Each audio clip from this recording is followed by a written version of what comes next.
ಹಾಸನ ಜಿಲ್ಲೆ ಚನ್ನರಾಯಪಟ್ಟಣದ national classical dance academy ಮತ್ತು ಮಡಿಕೇರಿ ಜಿಲ್ಲೆಯ ಸುಪ್ರಸಿದ್ಧ ಓಂಕಾರೇಶ್ವರ ದೇವಸ್ಥಾನ ಇವರ ಸಂಯುಕ್ತಾಶ್ರಯದಲ್ಲಿ ಹಾಗೂ ಅಪಾರ ಜಿಲ್ಲಾಧಿಕಾರಿಗಳಾದ ಐಶ್ವರ್ಯ ಅವರ ಸಹಕಾರದೊಂದಿಗೆ 65ನೇ ರಾಷ್ಟ್ರೀಯ ನೃತ್ಯೋತ್ಸವ ಕಾರ್ಯಕ್ರಮವು ಅದ್ದೂರಿಯಾಗಿ ನೆರವೇರಿತು.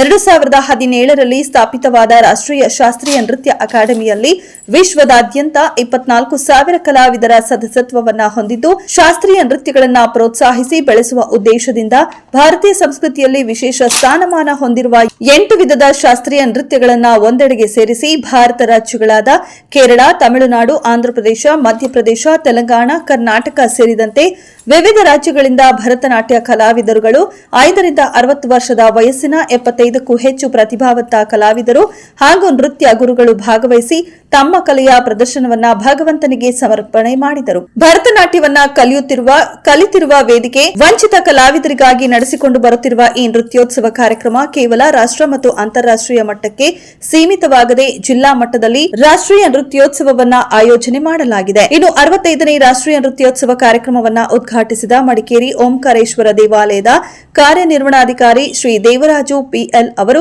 ಮಾತನಾಡಿ, ಭಾರತೀಯ ಸಂಸ್ಕೃತಿಯಲ್ಲಿ ಅತ್ಯುತ್ತಮ ಸ್ಥಾನ ಹೊಂದಿರುವ ಶಾಸ್ತ್ರೀಯ ನೃತ್ಯೋತ್ಸವವನ್ನು ಶ್ರೀ ಓಂಕಾರೇಶ್ವರ ದೇವಸ್ಥಾನದ ಸನ್ನಿಧಿಯಲ್ಲಿ ಆಯೋಜನೆ ಮಾಡಿರುವುದು ಶ್ಲಾಘನೀಯವೆಂದರಲ್ಲದೆ ನೃತ್ಯೋತ್ಸವದ ಬಗ್ಗೆ ತಮ್ಮ ಅಭಿಮತವನ್ನ ವ್ಯಕ್ತಪಡಿಸಿದರು. ನೃತ್ಯೋತ್ಸವದಲ್ಲಿ ಭಾಗವಹಿಸಿದ ಎಲ್ಲಾ ಕಲಾವಿದರಿಗೆ ಶ್ರೀ ಓಂಕಾರೇಶ್ವರ ರಾಷ್ಟ್ರೀಯ ಪ್ರಶಸ್ತಿ ನೀಡಿ ಗೌರವಿಸಲಾಯಿತು. ಆಯೋಜನಾ ಕಾರ್ಯದರ್ಶಿ ವಿದೂಷಿ ಡಾ ಸ್ವಾತಿ ಪಿ ಭಾರದ್ವಾಜ್ ಅವರು ಮಾತನಾಡಿ, ಮುಂದಿನ ದಿನಗಳಲ್ಲಿ ಮಡಿಕೇರಿಯ ಶ್ರೀ ಓಂಕಾರೇಶ್ವರ ದೇವಸ್ಥಾನದಲ್ಲಿ ನಡೆಸುವ ಸಾಂಸ್ಕೃತಿಕ ಕಾರ್ಯಕ್ರಮದಲ್ಲಿ ಸ್ವತಃ ತಾನೇ ನೃತ್ಯ ಪ್ರದರ್ಶನ ನೀಡಲು ಅವಕಾಶ ಕಲ್ಪಿಸಿಕೊಡಬೇಕಾಗಿ ಮಡಿಕೇರಿ ಜಿಲ್ಲಾ ಆಡಳಿತದವರನ್ನ ವಿನಂತಿಸಿದ್ದಾರೆ.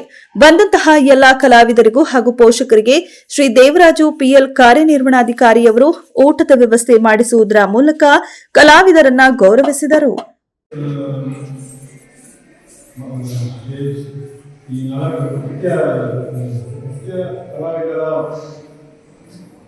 ಅವರಿಗೆಲ್ಲರಿಗೂ ಬೆಸ್ಟನ್ನೇ ಬೇಕು ಮಾಡಿದ್ವಿ. ಈಗಾಗಲೇ ಮಲೇಷಿಯಾ, ಬಾಲಿ, ಶ್ರೀಲಂಕಾ, G20 ಅದರ ಶ್ರೀಲಂಕಾ ಗವರ್ಮೆಂಟ್ ಹಾಗೆ ಇಂಡಿಯಾ ಗವರ್ಮೆಂಟ್ ಸೇರಿ ಸಪೋರ್ಟ್ ಮಾಡಿ ನ್ಯಾಷನಲ್ ಕ್ಲಾಸಿಕಲ್ ಡ್ಯಾನ್ಸ್ ಅಕಾಡೆಮಿಗೆ ಶ್ರೀಲಂಕಾದಲ್ಲಿ ಒಂದು ನೃತ್ಯೋತ್ಸವವನ್ನು ಮಾಡಲಿಕ್ಕೆ ಅವಕಾಶ ಕೊಟ್ಟಿತ್ತು.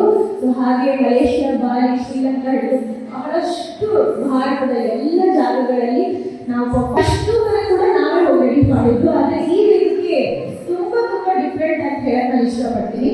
ನಮ್ಮ ನ್ಯಾಷನಲ್ ಕ್ಲಾಸಿಕಲ್ ಡ್ಯಾನ್ಸ್ ಅಕಾಡೆಮಿಯಲ್ಲಿ ಯಾವಾಗಲೂ ನೆನಪಿಡುವಂತಹ ಒಂದು ನೃತ್ಯೋತ್ಸವ ಅಂತ ಹೇಳಿದ್ರೆ ತಪ್ಪಾಗಲ್ಲ. ಯಾಕೆ ಅಂತಂದ್ರೆ ಇಂಥ ವೇದಿಕೆ ಮೇಲೆ ನಾವೆಲ್ಲರೂ ನಿಂತಿದ್ದೀವಿ ಅನ್ನೋದು ಒಂದು ದೊಡ್ಡ ಪುಣ್ಯ. ಅಂಥದ್ರಲ್ಲಿ ಕೂಡ ನಮಗೆ ಯಾವುದು ವರ್ಣನೆ ಬರ್ತಲ್ಲ, ಅಂದ್ರೆ ನಾವು ಏನು ಇಲ್ಲಿ ಕಷ್ಟನೇ ಪಟ್ಟಿಲ್ಲ ಅಂತ ನಮ್ಗೆ ಅನಿಸ್ತಾ ಇದೆ. ಯಾಕಂದ್ರೆ ಇದು ಇಲ್ಲಿಯ ಅಧಿಕಾರಿಗಳು ಐಶ್ವರ್ಯ ಆಗಿರ್ಬೋದು, ದೇವರಾಜ್ ಸರ್ ಆಗಿರ್ಬೋದು, ಹಾಗೆ ಇಡೀ ನಮ್ಮ ಓಂಕಾರೇಶ್ವರ ದೇವಸ್ಥಾನದ ಮೆಂಬರ್ಸ್ ಕಮಿಟಿ ಮೆಂಬರ್ಸ್ ಏನಾಗಿರ್ಬೋದು, ಅವರು ನೃತ್ಯ ಕಲೆಗೆ ನೀಡಿರುವಂತಹ ಒಂದು ದೊಡ್ಡ ಸಹಕಾರ. ಯಾಕಂದ್ರೆ ಅವರು NCDA ಅಂತ ಮಾಡಿದ್ದಾರೆ ಅಥವಾ ಮಂತ್ರಾಲಯದ ಗುರುಗಳಿಂದ ಮಾಡಿದ್ದಾರೆ. ಆದರೆ ಇದು ನಮ್ಮ ಎಲ್ಲ ಕಲಾವಿದರಿಗೆ ದೊಡ್ಡದಾದಂತಹ ಒಂದು ಸಹಕಾರ ಅಂತ ಹೇಳಿದ್ರೆ ತಪ್ಪಾಗಲಿಲ್ಲ. ಇಷ್ಟೂ ಜನ ಮಕ್ಕಳಲ್ಲಿ ಇವತ್ತಿನ ಓಂಕಾರೇಶ್ವರ ಪ್ರಶಸ್ತಿ ಹೋಗುತ್ತಲ್ವಾ, ಪ್ರತಿಯೊಂದು ಇವತ್ತಿನ ಎಲ್ಲ ಕಲಾವಿದರಿಗೆ ಓಂಕಾರೇಶ್ವರ ನ್ಯಾಷನಲ್ ಅವಾರ್ಡ್ ಅನ್ನ ನೀಡಿ ಸತ್ಕರಿಸಲಾಗ್ತಾ ಇದೆ. ಇನ್ನು ಜೀವನ ಇರುತ್ತೆ. ಸೊ ಅವರೆಲ್ಲರೂ ಕೂಡ ಓಂಕಾರೇಶ್ವರ ದೇವಸ್ಥಾನದಲ್ಲಿ ನಾವು ಪರ್ಫಾರ್ಮ್ ಮಾಡಿದ್ವಿ ಅಂತ ಅವರಿಗೆ ಜೀವನ ನೆನಪಿಸ್ಕೊತಾರೆ. ಅದಕ್ಕೆ ಕಾರಣಕರ್ತರಾಗಿರುವಂಥದ್ದು ಐಶ್ವರ್ಯ ಆಗಿರ್ಬೋದು, ಹಾಗೆ ದೇವರಾಜ್ ಸರ್ ಆಗಿರ್ಬೋದು, ಹಾಗೆ ಈ ನಮ್ಮ ದೇವಸ್ಥಾನದ ಎಲ್ಲ ಸದಸ್ಯರಾಗಿರ್ಬೋದು. ಅವರಿಗೆ ಮತ್ತೊಮ್ಮೆ ನ್ಯಾಷನಲ್ ಕ್ಲಾಸಿಕಲ್ ಡ್ಯಾನ್ಸ್ ಅಕಾಡೆಮಿ ವತಿಯಿಂದ ಪೂರ್ವಕ ಧನ್ಯವಾದಗಳನ್ನು ತಿಳಿಸ್ತಾ I congratulate everybody who's got this opportunity and please gather up her for many more performances. All the best. Thank you. ನಾನು ಅವಳನ್ನ ಆಲ್ಮೋಸ್ಟ್ ಒಂದು 6 ವರ್ಷಗಳಿಂದ ನೋಡ್ತಾ ಇದ್ದೀವಿ. ನಮಸ್ಕಾರ, ನಾನು ಕೃಷ್ಣ ವಿಜಯಕುಮಾರ್ ಅಂತ. ವೃತ್ತಿಯಲ್ಲಿ ನಾನು ವಕೀಲೆ. 1 ವರ್ಷ ಆಯಿತು ನಾನು ವಕೀಲ ವೃತ್ತಿನ ಅಭ್ಯಾಸ ಮಾಡ್ತಾ ಇದ್ದೀನಿ. ನಮ್ಮ ತಾಯಿಯ ಜೊತೆಗೆ ನಾನು ಅಭ್ಯಾಸ ಮಾಡ್ತಾ ಇದ್ದೀನಿ. ಭರತನಾಟ್ಯ, ಸಂಗೀತ ಮತ್ತು ವೀಣೆನ ನಾನು ಸುಮಾರು 15 ವರ್ಷದಿಂದ ಅಭ್ಯಾಸ ಮಾಡ್ತಾ ಇದ್ದೀನಿ. ಆದರೆ ನನಗೆ ಇಷ್ಟು ಸಪೋರ್ಟ್ ಮಾಡೋದು ಸಿಗಲಿಲ್ಲ. ಈಗ ನಾನು ಅವ್ರ ಅಕ್ಕ ಅಂತ ಗುರು ಅಂತ ನಾನು ಯಾವಾಗ ಕನ್ಫ್ಯೂಸ್ ಮಾಡ್ಕೊತಾ ಇದ್ದೀನಿ. ಅಂದರೆ ಅವ್ರು ಯಾವುದೇ ಒಂದು ಆಪರ್ಚುನಿಟಿ ತುಂಬ ಓಪನ್ ಆಗಿ ಹೇಳಿ ಈ ಥರ ಆಪರ್ಚುನಿಟಿ ಇದೆ ಅಂತ ನಮ್ಮನ್ನ ಕರೆದು ಅವ್ರು ಗೌರವಿಸ್ತಾ ಇರೋದು ತುಂಬ ದೊಡ್ಡ ವಿಷಯ. ಈ ಸ್ಟೇಜ್ ಮೇಲೆ ಇರೋಂಥ ಎಲ್ಲರಿಗೂ ನಾನು ತುಂಬ ಚಿಕ್ಕವಳು. ಅವ್ರನ್ನ ಕರೆದು ಸ್ಟೇಜ್ ಮೇಲೆ ಕೂರಿಸಿರೋದು ನನ್ನ ಗೌರವವನ್ನು ಹೆಚ್ಚಿಸ್ತಾ ಇದೆ. ನಾನು ತುಂಬ ಹೆಮ್ಮೆ ತರ್ತಾ ಇದ್ದೀನಿ.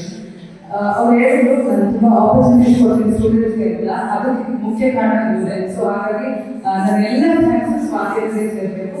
ಈ ಥರದ ಪರ್ಫಾರ್ಮೆನ್ಸ್ ಕೊಡೋಕ್ಕೆ ಸ್ಟೇಜಸ್ ಅವ್ರು ಇನ್ನೂ ಹೆಚ್ಚು ಮಾಡಲಿ ಅಂತ ನನಗೂ ನಾನು ಕೇಳ್ತೇನೆ.